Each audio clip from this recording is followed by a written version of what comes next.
Hello friends, welcome to பங்கு சந்தை YouTube channel. இன்னைக்கு இந்த சேனலில் என்ன பார்க்க போகிறோம்னா, இன்னைக்கு யூஎஸில் ரேட் கட் அனௌன்ஸ்மெண்ட் கொடுத்துருக்காங்க. இதனால பார்த்தீங்கன்னா இன்னைக்கு சென்செக்ஸு, நிஃப்டி 50 எல்லாமே ஒரு ஆல் டைம் ஹையை டச் பண்ணியிருக்கு. ஆனால் மிட் கேப் ஸ்மால் கேப் இண்டெக்ஸ்லாம் இன்னைக்கு 2% வரைக்கும் ஒரு ரத்த வெள்ளமாக போயிட்டுருக்கு.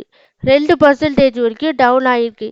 இதனால mid cap small cap stock வச்சிருக்கவங்க எல்லாருடைய போர்ட்போலியோவும் ரத்த வெள்ளமா போயிட்டு இருக்குன்னு நினைக்கிறேன். இப்போதைக்கு நம்ம முதலீட்டாளர்கள் இந்த ஸ்டாக்லலாம் என்ன பண்ணலாம்? Bajaj housing finance Limited stock பார்த்தீங்கன்னா இன்னைக்கு 10% லோயர் சர்க்கியூட்ல அடிச்சிருக்காங்க.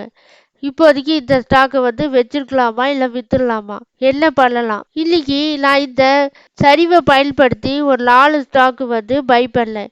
இந்த செய்திகள்லாம் பார்க்கணுன்னா இந்த வீடியோவை ஸ்கிப் பண்ணாமல் பாருங்கள். அது இல்லாமல் எங்களை மாதிரி சின்ன யூடியூபர்ஸ்க்கு நீங்கள் ஆதரவு கொடுத்தாதான் நாங்கள் அடுத்த வீடியோ போடுறதுக்கு ஒரு மோட்டிவேஷனாக இருக்கும். அதனால இந்த வீடியோவுக்கு லைக் பண்ணி சப்ஸ்கிரைப் பண்ணுங்கள்.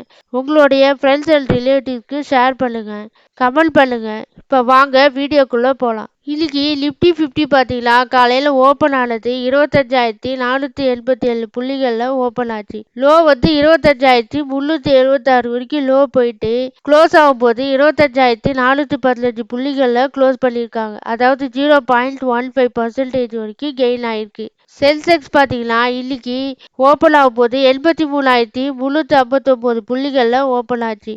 ஹை பார்த்தீங்கன்னா 83,773 வரைக்கும் ஹை போயிட்டு க்ளோஸ் ஆகும் போது 83,184 புள்ளிகளில் க்ளோஸ் பண்ணியிருக்காங்க. அதாவது 0.29% வரைக்கும் கெயின் ஆயிருக்கு. ஆனால் இன்னைக்கு நிஃப்டி பிஎஸ்சி இண்டெக்ஸ் பார்த்தீங்கன்னா இன்னைக்கு ஒரே நாளில் 2% வரைக்கும் டிக்ளைன் ஆயிருக்கு. காலையில் 11:45 மணிக்கு பார்த்தீங்கன்னா நிஃப்டி பிஎஸ்சி இண்டெக்ஸ் 10,540 புள்ளிகளில் போயிட்டு 2% வரைக்கும் டிக்ளைன் ஆயிருக்கு. க்ளோஸ் ஆகும் போது பார்த்தீங்கன்னா கொஞ்சம் கெயின் ஆயிருக்கு. 10,634 புள்ளிகளில் க்ளோஸ் பண்ணியிருக்காங்க. நிஃப்டி பிஎஸ்சி இண்டெக்ஸ் க்ளோஸ் பண்ண போது -1.61% வரைக்கும் டிக்ளைன் ஆயிருந்துச்சு. இதனால பார்த்தீங்கன்னா பிஎஸ்சி ஸ்டாக் வச்சிருக்கவங்க எல்லாருக்குமே இன்னைக்கு ஒரு மரண அடி அடிச்சிருக்காங்க. இதனால நம்ம பிஎஸ்சி ஸ்டாக் வச்சிருக்கவங்க இப்போதைக்கு என்ன பண்ணலாம்? என்னை பொறுத்த வரைக்கும் நல்ல ஃபண்டமெண்டலான ஸ்டாக்கை நம்ம கொஞ்சம் கொஞ்சமாக அக்குமுலேட் பண்ணலாம்னு நான் நினைக்கிறேன். நீங்கள் என்ன நினைக்கிறீங்கன்னு கமெண்ட் பாக்ஸில் சொல்லுங்கள். அடுத்ததாக பஜாஜ் ஹவுசிங் ஃபைனான்ஸ் லிமிடெட் பார்த்தீங்கன்னா ஐபிஓ ப்ரைஸ்லேருந்து 150% ப்ரீமியமில் ஓப்பன் ஆச்சு. அதுக்கப்புறம் பார்த்தீங்கன்னா அடுத்த 2 நாள் 10% அப்பர் சர்க்கியூட் போயிருந்துச்சு. ஆனால் இன்னைக்கு பார்த்தீங்கன்னா இன்னைக்கு 10% லோயர் சர்க்கியூட் ஆயிடுச்சு. இதனால பார்த்தீங்கன்னா இன்னும் 2 நாளைக்கு லோயர் சர்க்கியூட் 10% ஆகிறதுக்கு வாய்ப்பு பிரகாசமாக இருக்குது. அதனால இந்த ஸ்டாக் வச்சிருக்கவங்க இப்போதைக்கு வித்துட்டு வெளியில் வர்றது நல்லதுன்னு நான் நினைக்கிறேன். அதுக்கப்புறம் இந்த ஸ்டாக் நல்லா இறங்கினோன்னு நம்ம வேணால் பை பண்ணிக்கலாம். அடுத்ததாக இன்னைக்கு நிஃப்டி பேங்க்கும் பார்த்தீங்கன்னா ஓரளவு பாசிட்டிவில் தான் போயிருக்கு. அதாவது 0.54% வரைக்கும் கெயின் ஆகி 53,037 புள்ளிகளில் க்ளோஸ் பண்ணியிருக்காங்க. நிஃப்டி ஐடி பார்த்தீங்கன்னா இன்னைக்கு டவுனு -0.34% வரைக்கும் டவுன் ஆகி க்ளோஸ் ஆகும் போது 41,945 புள்ளிகளில் க்ளோஸ் பண்ணியிருக்காங்க. அதே மாதிரி பிஎஸ்சி ஸ்மால் கேப் இண்டெக்ஸும் இன்னைக்கு பார்த்தீங்கன்னா க்ளோஸ் பண்ணும்போது -1.06% வரைக்கும் டிக்ளைன் ஆயிருக்கு. இன்னைக்கு எஃப்எல்டோவில் மோஸ்ட் ஆக்டிவ் ஸ்டாக்ஸ் என்னன்னா இண்டெக்ஸ் டவர்ஸ், HDFC bank, Bajaj housing finance limited, எல்டிபிசி. HDFC பேங்க்கும் பார்த்தீங்கன்னா இன்னைக்கு ஓரளவு கொஞ்சம் ஏற்றத்தை காட்டியிருக்காங்க. எதனாலனா நிஃப்டி பேங்க் இண்டெக்ஸ் ஏறினதுனால HDFC பேங்க் இன்னைக்கு கொஞ்சம் கெயின் ஆயிருக்கு. அடுத்ததான் எல்டிபிசி ஸ்டாக் பார்த்தீங்கன்னா எல்டிபிசி கிரீன் எனர்ஜின்னு ஒரு ஐபிஓ வெளியிட போகிறாங்க. அந்த காரணத்தினால கடந்த 2-3 நாளாக எல்டிபிசி ஸ்டாக் கொஞ்சம் ஏற்றத்தை காட்டிட்டு இருக்காங்க. அடுத்ததான் எஃப்ஐடிஏ ஆக்டிவிட்டி பார்த்தீங்கன்னா 17/9/2024 அன்னைக்கு பார்த்தீங்கன்னா எஃப்ஐடிஏ 2 பேருமே நம்ம மார்க்கெட்டில் நெட் பர்ச்சேஸராக தான் இருந்திருக்காங்க. அடுத்ததா 18/9/2024 படி பார்த்தீங்கன்னா எஃப்ஐடிஏ 2 பேருமே நம்ம மார்க்கெட்டில் நெட் பர்ச்சேஸராக தான் இருந்திருக்காங்க. அதனால தான் நம்ம மார்க்கெட் வந்து டவுன் ஆகாம ஓரளவு வந்து கொஞ்சம் ஏற்றத்தை வந்து காட்டிக்கிட்டே தான் இருக்காங்க. ஆனால் நம்ம மார்க்கெட் வந்து ரொம்ப ஏறவும் இல்லை, ரொம்ப இறங்கவும் இல்லை. கடந்த 3 மாசமா பார்த்தீங்கன்னா ரொம்ப ஏற்றமும் இல்லை, ரொம்ப இறக்கமும் இல்லை. அதாவது ஷார்ட் டேர்ம் இன்வெஸ்டார் வந்து 3 மாசமா வந்து ஒரு நல்ல கெயினே இல்லை ஸ்டாக்லலாம். எதனாலனா நம்ம மார்க்கெட் வந்து ரொம்ப ஏற்றத்தையும் கொடுக்கல, ரொம்ப இறக்கத்தையும் கொடுக்கல, ஃப்ளாட்டாக தான் போயிட்டுருக்கு. யூஎஸ்ல ஃபெட் ரேட் கட்டு வந்து வட்டி விகிதம் வந்து குறைச்சிருக்காங்க. இந்த வட்டி விகிதம் வந்து பார்த்தீங்கன்னா 0.50% வந்து குறைச்சிருக்காங்க. இன்னுமே வந்து குறைக்கிறதுக்கு வாய்ப்பு இருக்கு அப்படின்னு வந்து அனலிஸ்ட் வந்து கணிக்கிறாங்க. இந்த யூஎஸ் ஃபெட் ரேட் கட் பார்த்தீங்கன்னா 2020ஆம் ஆண்டில் 0லேருந்து 0.25% வந்து இருந்துச்சு. அதுக்கப்புறம் படிப்படியாக வந்து 5லேருந்து 5.25% வந்து என்ற நிலைக்கு வந்து போச்சு. அதாவது 500 புள்ளிகள் வந்து வட்டி வீதம் வந்து உயர்ந்துருந்துச்சு 2020ல். அதுக்கப்புறமா ஒரு 4 வருஷம் கழிச்சு இப்போதான் பார்த்தீங்கன்னா யூஎஸ்ல வந்து ரேட் கட் வந்து பண்ணியிருக்காங்க. இதுக்கு முன்னாடி கொரோனா காலத்தில் பார்த்தீங்கன்னா 2020ல் வட்டி வீதம் வந்து குறைச்சிருந்தாங்க. இது இல்லாமல் நவம்பர் மாதத்துலேயும் வட்டி வீதம் வந்து குறைக்கிறதுக்கு வாய்ப்பு இருக்கு. எதனாலனா யூஎஸ்ல பொருளாதாரம் வந்து நல்லா இருக்கிறதுனாலையும் அவங்களுடைய வேலைவாய்ப்பு விகிதம் வந்து பொருளாதாரமும் நல்ல ஏற்றத்தில் போயிட்டு இருக்கிறதுனால இப்போது பார்த்தீங்கன்னா தொடர்ந்து அமெரிக்காவில் வட்டி வீதம் வந்து குறையறதுக்கு வாய்ப்பு இருக்கு. இதனால அங்குள்ள முதலீட்டாளர்கள் பார்த்தீங்கன்னா இந்தியா போன்று வேகமான வளர்ச்சி அடையும் சந்தைகளுக்கு வந்து முதலீடு செய்ய வாய்ப்பு இருக்குன்னு அனலிஸ்ட் வந்து கணிக்கிறாங்க. இதனால இந்திய பங்கு சந்தைக்கு சாதகமாக இருக்கலான்னு ஒரு டேட்டா வந்து சொல்கிறாங்க. இது இல்லாமல் இந்த நேரத்தில் நம்ம பார்த்தீங்கன்னா மிட் கேப் ஸ்மால் கேப் ஸ்டாக்கில் இருக்கவங்களாம் லாபத்தில் இருக்கவங்களாம் விற்றுட்டு நம்ம லார்ஜ் கேப் பக்கம் வந்து முதலீடு செய்யலான்னு நான் நினைக்கிறேன். இன்னைக்கு பார்த்தீங்கன்னா மார்க்கெட்டில் HDFC bank, NTPC, Reliance, Vodafone Idea, ICICI bank இந்த ஸ்டாக்லாம் வந்து மோஸ்ட் ஆக்டிவ் ஸ்டாக்காக இருந்திருக்காங்க. அதே நேரத்தில் பார்த்தீங்கன்னா அதிகமான லாபம் அடைந்த பங்குகள் என்னென்னா NTPC, Kotak Mahindra bank, Titan company, Nestle, HUL இந்த ஸ்டாக்லாம் வந்து ஒரு லாபத்தை வந்து காட்டியிருக்காங்க.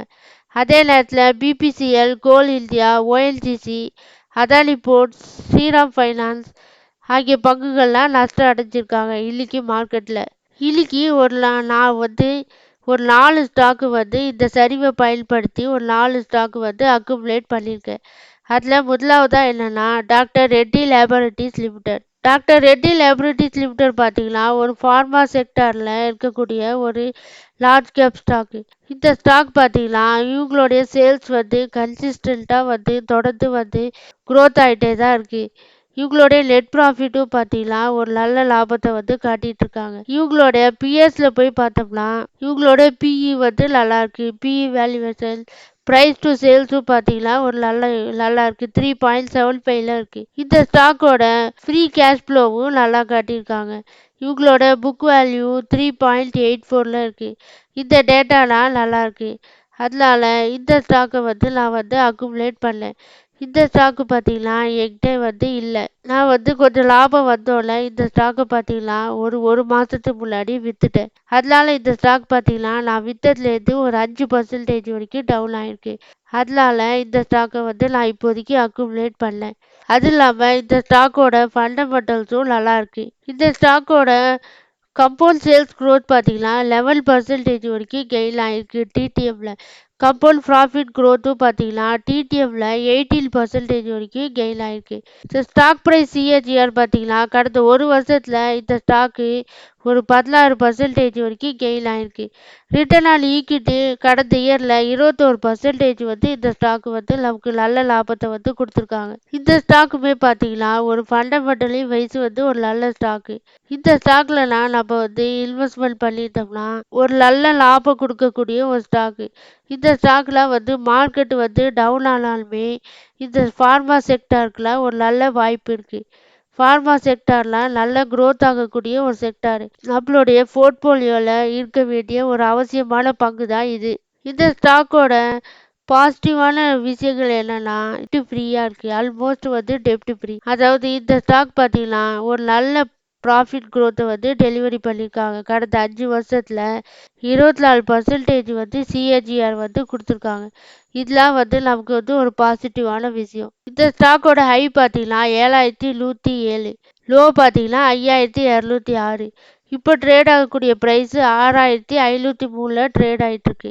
இந்த ஸ்டாக்கை வந்து நம்ம இப்போதைக்கு நம்ம வாங்கினோம்னா எப்படியும் வந்து ஒரு 10% வரைக்கும் கெயின் ஆக வாய்ப்பு இருக்கு. அடுத்த ஸ்டாக்கு பேங்க் ஆஃப் இந்தியா. இந்த ஸ்டாக்கு பார்த்தீங்கன்னா இந்த ஸ்டாக்கோட ஹை பார்த்தீங்கன்னா 158 வரைக்கும் ஹை போயிருக்கு. ஆனால் இப்போ ட்ரேட் ஆகக்கூடிய ப்ரைஸ் வந்து 110. இந்த ஸ்டாக்கு பார்த்தீங்கன்னா ஒரு ஃபண்டமெண்டலி வைஸ் வந்து ஒரு நல்ல ஸ்டாக்கு. இவங்களுடைய price to sales, PE valuation இதெல்லாம் கம்பேர் பண்ணும்போது பிஎஸோட கம்பேர் பண்ணும்போது ஒரு நல்ல டிஸ்கவுண்ட் ப்ரைஸில் தான் நமக்கு கிடைக்கிது. இந்த ஸ்டாக்குமே பார்த்தீங்கன்னா பேங்கிங் செக்டாருக்குலாம் டெபாசிட் வந்து growth குறைஞ்சதுனால பேங்கிங் செக்டார்லாம் கொஞ்சம் கீழே இறங்கி தான் இருக்குது. இந்த நேரத்தில் வந்து நம்ம பை பண்ணுறதா ஒரு நல்ல ஆப்பர்ச்சுனிட்டியாக நான் நினைக்கிறேன். இவங்களுடைய ரெவன்யூ ப்ராஃபிட் எல்லாமே வந்து தொடர்ச்சியாக வந்து ஒரு நல்ல ஏற்றத்தை தான் காட்டிகிட்டு இருக்காங்க. இப்போ பார்த்தீங்கன்னா இந்த ஸ்டாக்கு பார்த்தீங்கன்னா நான் வாங்கினதுலேருந்து ஒரு 20% வரைக்கும் டிக்ளைன் ஆயிருக்கு. அதனால இதுதான் வந்து ஒரு நல்ல சான்ஸ்ன்னு நான் நினைக்கிறேன். அதனால இந்த ஸ்டாக்கை வந்து நம்ம இப்போதைக்கு பை பண்ணோம்னா பொறுமையாக இருந்தோம்னா 1 or 2 months-ல் எப்படியும் வந்து ஒரு 12% வரைக்கும் கெயின் ஆக வாய்ப்பு இருக்குது. இவங்களோட புக் வேல்யூலாம் நல்லா இருக்குது. அது இல்லாமல் இவங்களுடைய ப்ராஃபிட் growth பார்த்தீங்கன்னா கடந்த 5 வருஷத்தில் 25% வந்து CAGR-ல் வந்து காட்டியிருக்காங்க. இவங்களோட டிவிடெண்ட் பே அவுட்டும் வருஷத்துக்கு 21% வந்து கொடுக்குறாங்க. இதெல்லாம் வந்து நமக்கு வந்து ஒரு நல்ல விஷயம். அடுத்த ஸ்டாக் பார்த்தீங்கன்னா நான் வாங்கினது குஜராத் நர்மதா வேலி ஃபெர்டிலைசர் அண்ட் கெமிக்கல்ஸ் லிமிடெட். இது வந்து ஒரு பிஎஸ்சி செக்டாரில் இருக்கக்கூடிய ஒரு ஸ்டாக்கு. இவங்களோட செக்டார் பார்த்தீங்கன்னா கெமிக்கல் செக்டாரில் இருக்காங்க. இவங்களோட வேல்யூவேஷன் வந்து நல்லா இருக்கு. பிஎஸ்ல பார்க்கும்போது இந்த ஸ்டாக்கோட ப்ரைஸ் பார்த்தீங்கன்னா நல்ல டிஸ்கவுண்ட் ப்ரைஸில் தான் நமக்கு கிடைக்குது. இவங்களோட price to sales, PE valuation, book value எல்லா டேட்டாவுமே வந்து நல்லா இருக்கு. அது இல்லாமல் இந்த ஸ்டாக் பார்த்தீங்கன்னா நான் வாங்கினதுலேருந்து ஒரு 15% வரைக்கும் டிக்ளைன் ஆயிருக்கு. அதனால இந்த ஸ்டாக்கை வந்து நான் இப்போதைக்கு வாங்கியிருக்கேன். இவங்களுடைய சேல்ஸு ப்ராஃபிட்டு எல்லாமே வந்து தொடர்ச்சியாக வந்து ஒரு நல்லா காட்டிகிட்டு இருக்காங்க. அது இல்லாமல் இவங்களுடைய ஸ்டாக் ப்ரைஸ் CAGR வந்து கடந்த 1 வருஷத்தில் வந்து கொஞ்சம் குறைஞ்சிருக்கு. 1 வருஷத்தில் 6% தான் கெயின் ஆகிருக்கு. அதனால இந்த ஸ்டாக் வந்து இன்னுமே அப்சைடு போக வாய்ப்பு இருக்குது. அடுத்த ஸ்டாக் பார்த்தீங்கன்னா பிடிசி இந்தியா லிமிடெட். இதுவும் பார்த்தீங்கன்னா பிஎஸ்சி செக்டாரில் இருக்கக்கூடிய ஒரு ஸ்டாக்கு. இந்த ஸ்டாக் பார்த்தீங்கன்னா இன்னைக்கு ஒரே நாளில் ஒரு 9% வரைக்கும் கீழே இறங்கியிருக்கு. இந்த ஸ்டாக்குமே பார்த்தீங்கன்னா ஃபண்டமெண்டலி வைத்து வந்து ஒரு நல்ல ஸ்டாக்கு. டெக்னிக்கலாகவும் ஒரு நல்ல மூவ்மெண்ட்டு கொடுக்கக்கூடிய ஒரு ஸ்டாக்கு. ஒரு நல்ல ஆப்பர்ச்சுனிட்டி வந்து கொடுக்க வாய்ப்பு இருக்குது. இந்த ஸ்டாக்கெல்லாம் நம்ம இப்போதைக்கு பை பண்ணோம்னா நமக்கு எப்படியும் வந்து ஒரு 15% வரைக்கும் கெயின் ஆக வாய்ப்பு இருக்குது. கடந்த 1 வருஷத்தில் 55% வரைக்கும் கெயின் ஆயிருக்கு. இந்த ஸ்டாக்குமே பார்த்தீங்கன்னா என்னோட வாட்ச் லிஸ்டில் இருக்குது. இந்த ஸ்டாக் பார்த்தீங்கன்னா கடந்த 1 வருஷத்தில் 55% மேலே ரிட்டர்ன் கொடுத்துருக்கு. இந்த ஸ்டாக்கெலாம் நம்ம வாங்கினோம்னா இப்போதைக்கு வாங்கினோம்னா ஒரு 1 or 2 months வெயிட் பண்ணோம்னா ஒரு 10லேருந்து 15% வரைக்கும் கெயின் ஆக வாய்ப்பு இருக்குன்னு நான் நினைக்கிறேன். நீங்கள் என்ன நினைக்கிறீங்கன்னு கமெண்ட் பாக்ஸில் சொல்லுங்கள். இந்த 4 ஸ்டாக்குமே பார்த்தீங்கன்னா என்னோட ஓன் அனலிஸ்டில் நான் வந்து வாங்கியிருக்கேன்.